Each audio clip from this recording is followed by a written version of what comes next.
dire ce que j'en pense, avoir des pensées, je ne te jugerai pas. Je serai là pour t'offrir une écoute sincère et sans jugement, encore une fois. Je ne suis pas un professionnel, je ne suis pas un psychologue, psychiatre, un psychothérapeute, ou peu importe. Je ne suis pas un professionnel. Donc si tu as besoin un vrai suivi ou une vraie aide psychologique, je t'invite aussi à consulter, à aller voir un ou une professionnelle. Ce n'est pas une honte, c'est tout à fait possible d'aller voir un ou une professionnelle sans forcément avoir des gros problèmes. On peut avoir juste besoin d'aide, c'est ok, ne t'inquiète pas. Voilà, et si jamais tu n'es pas dans une situation où tu vis une rupture, peut-être que tu es célibataire et que tu le vis très bien, peut-être que tu es en couple et que tu le vis très bien, et vice versa, peut-être que tu ne le vis pas bien, etc. Soit je ne suis pas là pour juger ta situation, cette vidéo peut peut-être t'aider aussi sur la relation de manière générale entre deux personnes, parce que ça marche pour beaucoup de types de relations, même si chaque type de relation est un petit peu différent. Bref, j'arrête de parler pour cette introduction. Je vous souhaite une très bonne vidéo et une très bonne relaxation malgré ce peut-être moment difficile que tu vis. Bonne vidéo. Bien. Déjà, n'hésite pas à prendre un coup d'eau, à boire un coup d'eau, pas un couteau. Attention, ne déforme pas mes mots. Allez, on va boire.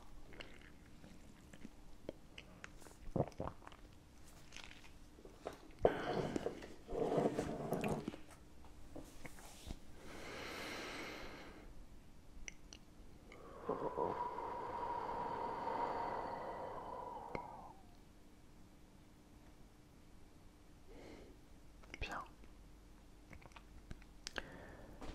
Déjà, sache que je te comprends. Je te comprends. J'ai vécu ça, une rupture aussi. Je sais ce que ça fait. C'est pas facile. Et t'es probablement très triste. Peut-être en colère. Peut-être que tu as peur. Peut-être que tu ressens toutes ces émotions à la fois. C'est très probable même. C'est ok. C'est ok. Ne t'en veux pas pour ça. Ne t'en veux surtout pas de ressentir toutes ces émotions. Tu sais, si ça n'avait au contraire aucun impact sur toi, c'est que tu ne l'aurais pas accepté encore. Que c'est impossible que ça n'ait aucun impact. Ça a forcément un impact. C'est ok. C'est ok. Maintenant tu ressens ces émotions. Accepte-les. Accepte que tu vas mal. Dis-toi, oui, ok, je suis triste, là, je suis en colère. Je vais vivre cette colère. Sans faire de mal à qui que ce soit, bien sûr. Je vais vivre cette tristesse. Je vais, je vais vivre cette peur aussi. Toujours en ne faisant mal à personne autour de soi. Ce qui est très difficile. On a envie de rejeter soit la faute, soit sa haine sur quelqu'un d'autre, autour de soi, sur quelque chose d'autre. Mais il faut être capable de canaliser cette émotion négative pour en faire une force. Ça ne veut pas dire faire comme s'il n'était pas là. Au contraire, je suis énervé. Et bah je vais utiliser cet énervement pour devenir quelqu'un de meilleur, pour avancer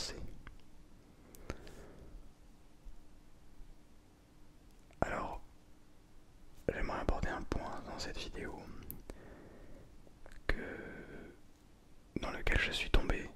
J'ai pas honte de le dire, un petit peu j'ai honte, mais je vais le dire, enfin, sans aller dans les détails. Mais lorsque l'on vit une rupture, parfois on se dit c'est peut-être pas fini en fait. C'est peut-être pas fini. Finalement cette personne va peut-être revenir. Et honnêtement, c'est pas impossible. C'est pas impossible que cette personne revienne. Ah non, c'est absolument pas impossible. Ça se trouve, elle va revenir. Ah, salut, en fait, blablabla, blablabla. Et ça peut repartir de plus belle. Mais il y a une chose qu'il faut comprendre, c'est que si cette personne est partie parce que vous êtes comme ça actuellement, elle ne reviendra pas si vous êtes pareil. Vous voyez ce que je veux dire? Je suis pas en train de dire que vous faites mal les choses, que vous êtes une mauvaise personne, ou quoi que ce soit, comme ça. En tout cas, pour une relation, quelque chose s'est mal passé. Sinon, on n'en arrive pas là, a priori. À moins que les deux personnes juste ne se sentent pas bien l'une avec l'autre, ce qui est tout à fait possible. Ça peut arriver de se mettre avec quelqu'un avec qui en fait ça ne marche juste pas, sans raison valable, juste. Il n'y a finalement pas cette connexion, ce lien qu'on croyait avoir. Et c'est ok, c'est ok. C'est dur bien sûr, mais c'est ok.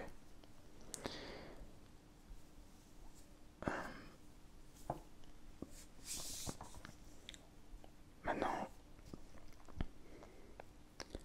c'est ok de se dire que cette personne peut revenir. Parce qu'on ne sait pas de quoi l'avenir est fait. Pas parce que cette personne est partie qu'elle ne peut pas revenir. Maintenant, comment faire? Eh ben, allez chercher sur internet,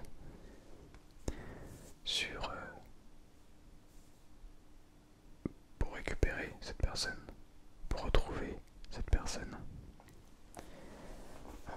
Peut-être que si tu es ici, c'est que tu as déjà cherché sur internet pour récupérer cette personne. Et tu es tombé sur des gens plutôt malins qui créent des business autour de la reconquête amoureuse. Alors je dis pas que ça ne marche pas, je dis pas que c'est impossible et que ça ne peut pas marcher.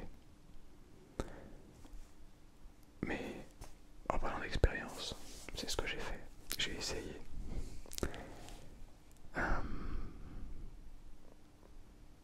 En fait, ça te pourrit la vie. Ça te pourrit la vie parce que au lieu d'être triste, de faire un deuil en fait,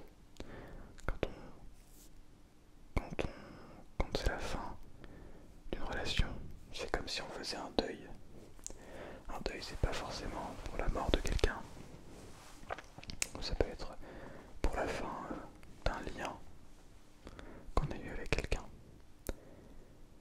Lorsqu'on fait un deuil, on doit le vivre. On doit le ressentir. Si on est triste, on est triste. Point.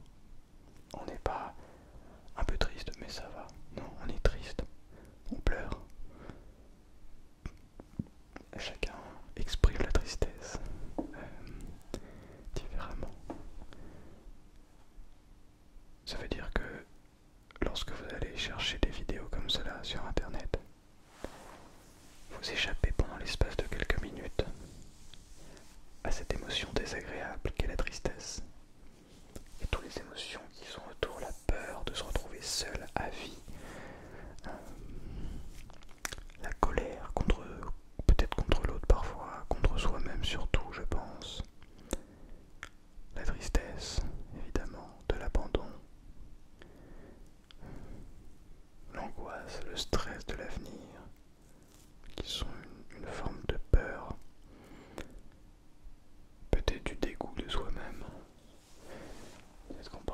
chose mauvaise soi-même, eh bien, au lieu de ressentir tout ça, toutes ces émotions, tout ça, eh bien, on va chercher de l'espoir, on va se nourrir de l'espoir, ou plutôt du désespoir ici.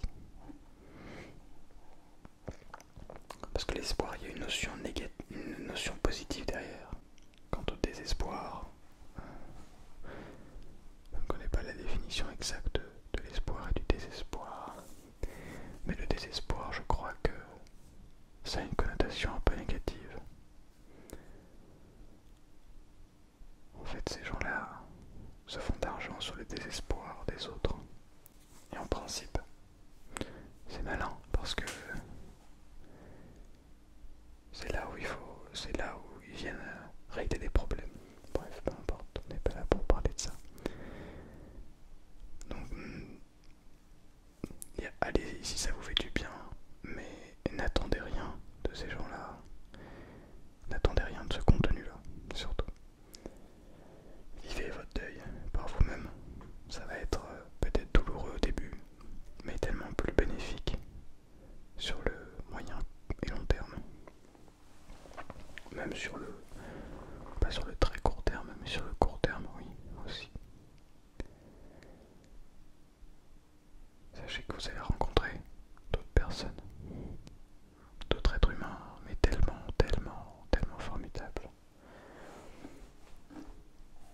C'est pas parce que une personne s'en va, même si on a l'impression que c'est la fin du monde et qu'on ne retrouvera jamais quelqu'un comme elle ou comme lui. Non, vous ne retrouverez jamais quelqu'un comme elle ou comme lui. Mais si cette personne décide de partir et que vous ne continuez pas ensemble, c'est que vous n'étiez peut-être pas fait l'un pour l'autre, finalement. Ou peut-être que oui, mais que vous n'étiez pas prêt et prête. C'est aussi possible. Ça veut dire que chacun doit avancer dans sa vie, doit faire ses propres expériences, ses propres erreurs. Et peut-être qu'un jour vous vous retrouverez, qui sait, on ne sait pas de quoi l'avenir est fait. Et ça, je crois que c'est, jusqu'à présent dans cette vidéo, c'est, alors c'est un petit peu décousu peut-être, mais je crois que jusqu'à présent, c'est tout, ce n'est que constat. Au final, ce n'est que constat, c'est se dire bon ok, c'est comme ça. Maintenant, il faut tirer des leçons de tout ça. Sinon, on n'apprend pas vraiment. Quelle leçon est-ce qu'on pourrait en tirer, finalement? Je crois que la première, c'est de ne pas faire de l'autre son monde. C'est très difficile, j'en conviens. Lorsque l'on est amoureux, oui, on a envie de se laisser dans les bras, de s'abandonner dans les bras de l'autre, de laisser l'autre faire ce qu'il veut de nous, ce qu'il ou elle veut de nous. Une personne, l'autre c'est une personne, ce qu'elle veut de nous plutôt. Et c'est tout à fait compréhensible. On est amoureux, c'est normal. Je crois que c'est une leçon que malheureusement tout le monde, j'ai l'impression, ne connaît pas. Et il faut faire les erreurs pour la comprendre. C'est que être amoureux c'est bien, être avec quelqu'un c'est très bien. Mais faire de cette personne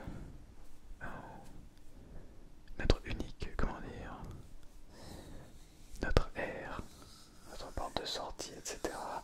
C'est, je crois, très risqué. Très très risqué.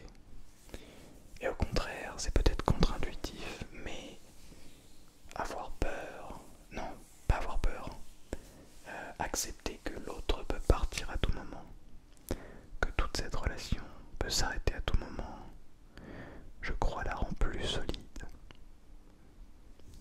C'est intéressant ça, n'est-ce pas? Vous allez peut-être pas comprendre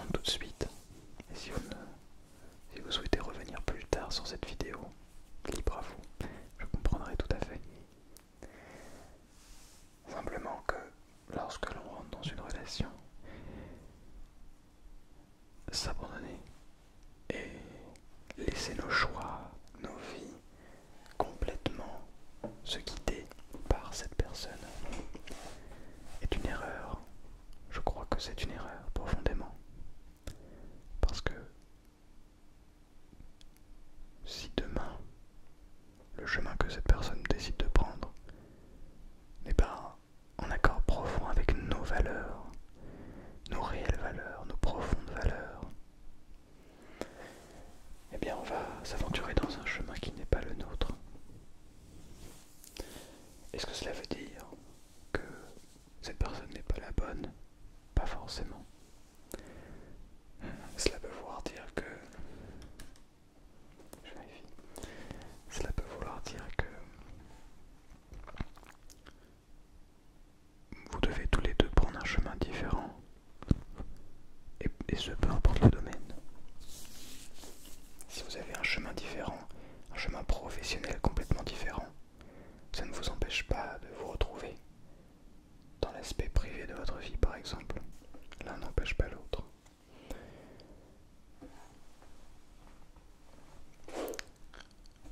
Être capable d'accepter que l'autre peut partir, d'accepter que tout peut s'arrêter du jour au lendemain. Ça veut aussi dire prendre du recul sur cette relation.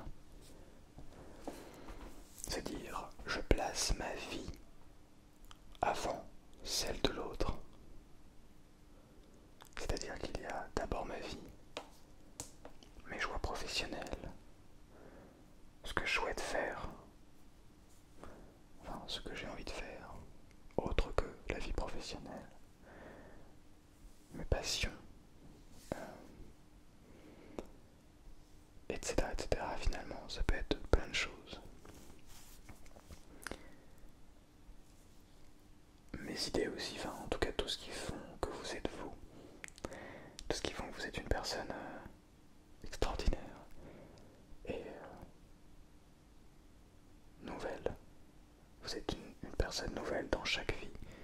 C'est-à-dire que si moi je venais à vous rencontrer dans la vraie vie, eh bien chacun d'entre vous, je découvrirai une nouvelle personne. Et c'est ce qui fait, et c'est tout ça, tout ce qui fait que vous êtes vous, qui fait que vous êtes une nouvelle personne. Je sais pas si vous voyez ce que je veux dire à peu près. Ce n'est peut-être pas très très clair. Mais mettre ça d'abord en avant, s'accepter tel que l'on est, pardon, excusez-moi, s'accepter pour qui l'on est, c'est le premier pas avant d'avoir une relation solide, de confiance. On va revenir sur la conscience après. Confiance après, pardon.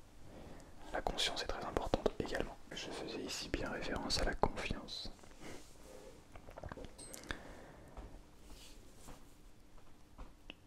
Alors,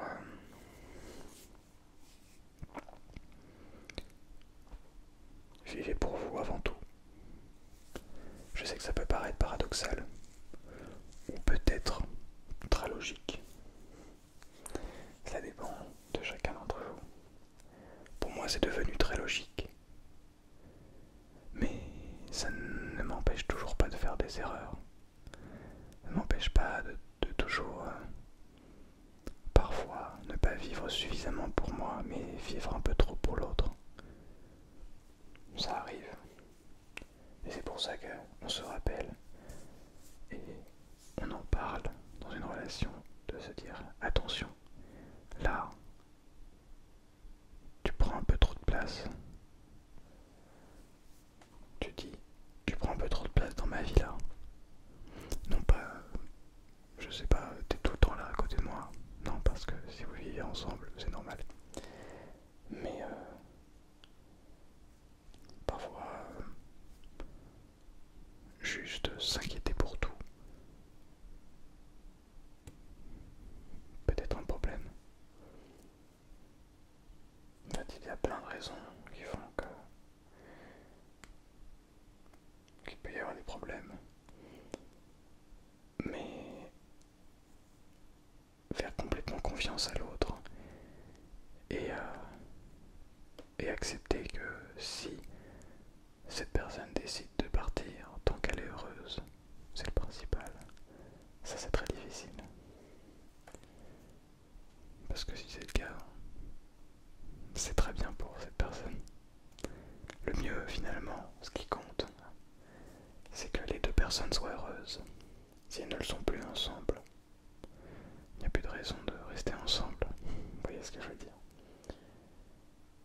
si elles le sont séparément.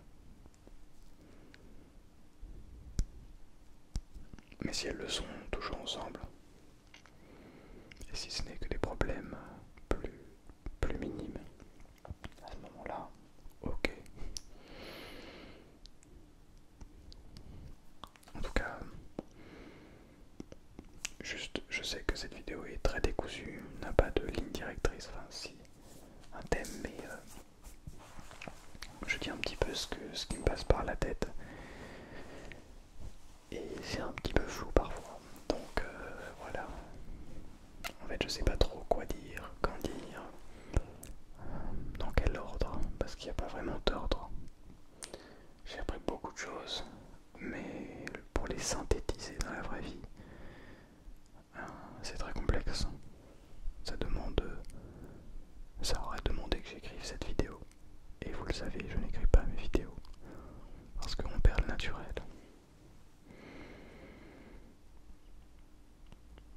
Le respect. Le respect avant tout.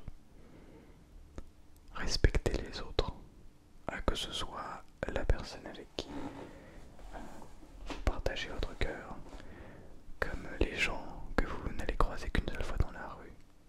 Respectez-les. Un sourire. Si quelqu'un vous dit bonjour, un bonjour.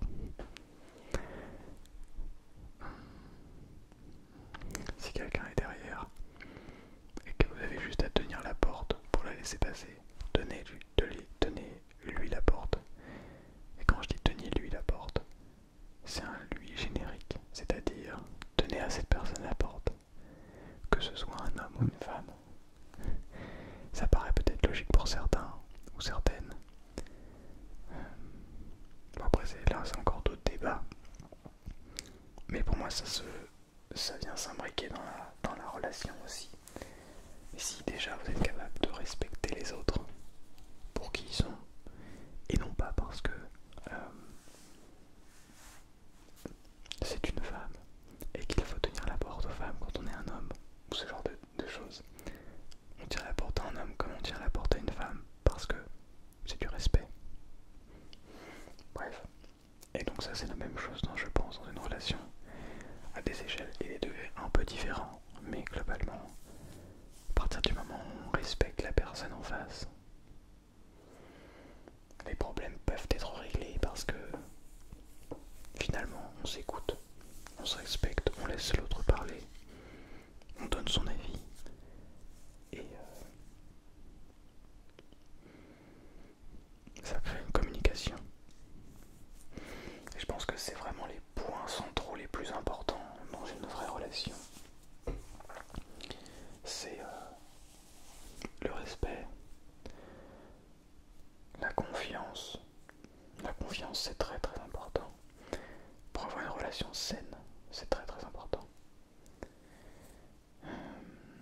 Maintenant, est-ce que si quelqu'un a brisé la confiance de l'autre, si l'un des deux a brisé la confiance, est-ce que c'est possible de la récupérer? Je crois que oui. Je crois que oui, en fonction de ce qui s'est passé. Ça peut être plus ou moins long, plus ou moins difficile. Il faut que les deux aient envie que ça marche. Mais je crois que c'est possible. Respect, confiance, communication. Et tout ça va un peu ensemble. Lorsque l'on respecte et qu'on fait confiance, eh ben on parle plus librement de tout. Le respect, ça peut aussi être en public. Bref, tout ça, c'est un amas de choses qui font que pour avoir une relation solide, il faut s'écouter, il faut essayer de comprendre l'autre. Et comprendre ne veut pas dire être forcément d'accord. Il peut y avoir des points sur lesquels il y a conflit. Si c'est des points très centraux dans la vie, ça peut être complexe. Mais si c'est ok de ne pas avoir les mêmes avis sur certains points, vous voyez, et c'est en fait, je crois que une bonne relation, une relation saine, c'est une question d'équilibre. Ça paraît peut-être bateau tout ce que je dis, je m'en rends pas vraiment compte. Je sais pas si vous savez tout ça ou pas. C'est une question d'équilibre, je crois, un peu comme tout finalement. Tout est une question d'équilibre. Si on fait tout, quelque chose à l'extrême, c'est jamais vraiment trop bon. En revanche, si on fait plusieurs choses, par-ci par-là, là c'est plus sain, c'est plus intéressant, c'est plus puissant. Vous voyez ce que je veux dire? Très très intéressant tout ça. Bon, je pourrais en parler pendant des heures, honnêtement, pendant des heures, mais des heures. Mais je crois que on va s'arrêter sur ça. Bien sûr, si vous avez des questions, n'hésitez pas. Si vous avez besoin de parler encore une fois, n'hésitez pas non plus. Je crois aussi que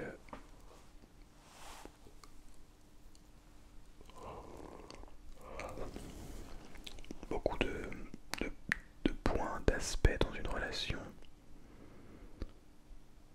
s'apprend par l'erreur. Je le crois sincèrement que sans faire l'erreur, même si quelqu'un nous le dit, on n'apprendra pas finalement.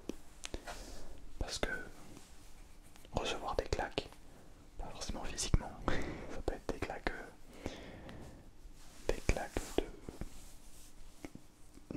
d'échecs, pas d'échecs des claques de vie finalement. Je crois que recevoir des claques ça réveille, ça permet de conscientiser beaucoup de choses. Donc dites-moi si vous avez appris des choses dans cette vidéo, ou si vous saviez déjà tout. S'il y a des points auxquels vous aimeriez que j'aborde un peu plus en détail. C'est vrai que c'était un petit peu flou et c'était pas spécialement une vidéo réconfort après une rupture, mais plutôt parler de ce que, de pourquoi une rupture, qu'est-ce que ça apporte, pour ne pas répéter les mêmes erreurs. Mais je pourrais faire évidemment une vidéo réconfort sur une rupture, parce que je sais que c'est quand même difficile, malgré tout ça en fait. Bien sûr qu'après on apprend et qu'on évolue, qu'on devient quelqu'un d'autre ou quelqu'un de nouveau. Mais au final ça fait quand même mal. C'est toujours un moment douloureux, un moment qu'on vit seul, bien souvent. Et ça c'est dur, ça c'est très dur.